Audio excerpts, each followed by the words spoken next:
So in that book, it was written by an Arab, and this Arab gentleman was trying to arm the Indian Muslims, who were at that time at the receiving end of a Christian assault in India. You see, India was in the hands of the Muslims. They were ruling it. They ruled it almost 1,000 years. And the British came with the superior gun power, and they snatched power, dominion, rule out of our hands.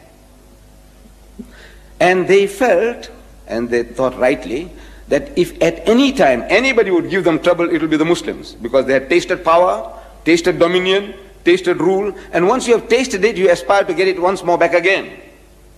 So he said, if we can convert these people, if we can make them to turn the other cheek, we can rule India for 1,000 years.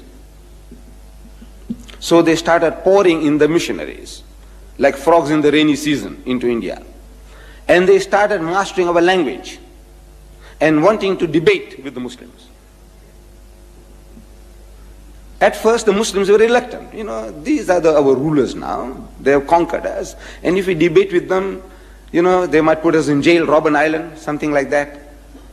So he says, man, leave it out. But now, since they started learning our language and challenging us in our mother tongue,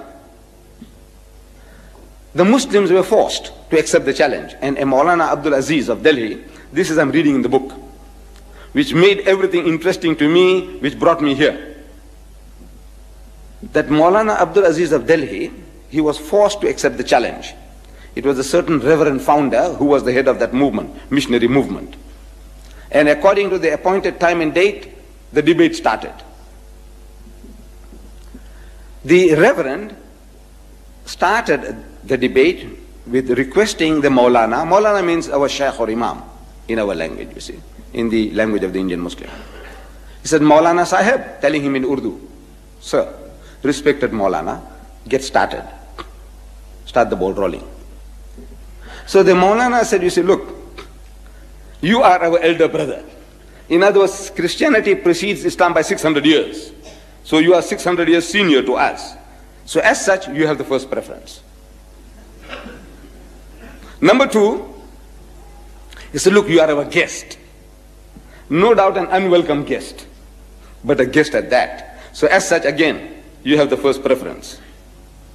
So the Reverend was forced to start the debate. And he started with a question. He says, Maulana Sahib, speaking in Urdu, Maulana Sahib, where is your Prophet Muhammad now? So the Maulana, after a pause, he replied that he is in Jannatul Firdaus, in heaven, blessed heaven with God Almighty. Out of that answer came the second question. He said, all right, tell me now, where was he when his grandson Hussein was martyred at Karbala? So the Maulana again thought for a moment, and he again replied, he was still in Jannatul Firdaus, in blessed heaven with God Almighty. Out of that answer came the third question. I'm reading this in the book.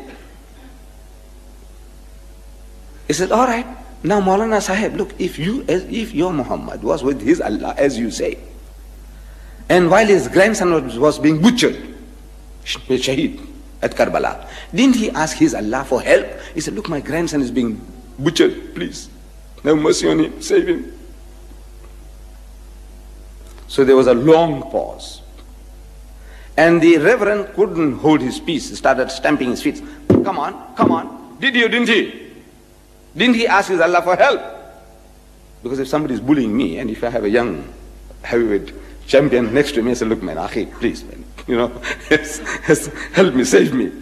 So didn't he ask his Allah for help?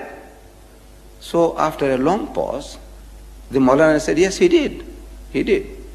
So what did he say? We know he wasn't saved. What did Allah say? And there was an inordinate pause, undue pause. So the Reverend again started stamping his, come on. What did he say? So the Maulana said, Allah cried. He cried. So what? Allah cried? He said, yes. He said, I couldn't save my own son Jesus. How can I save your grandson?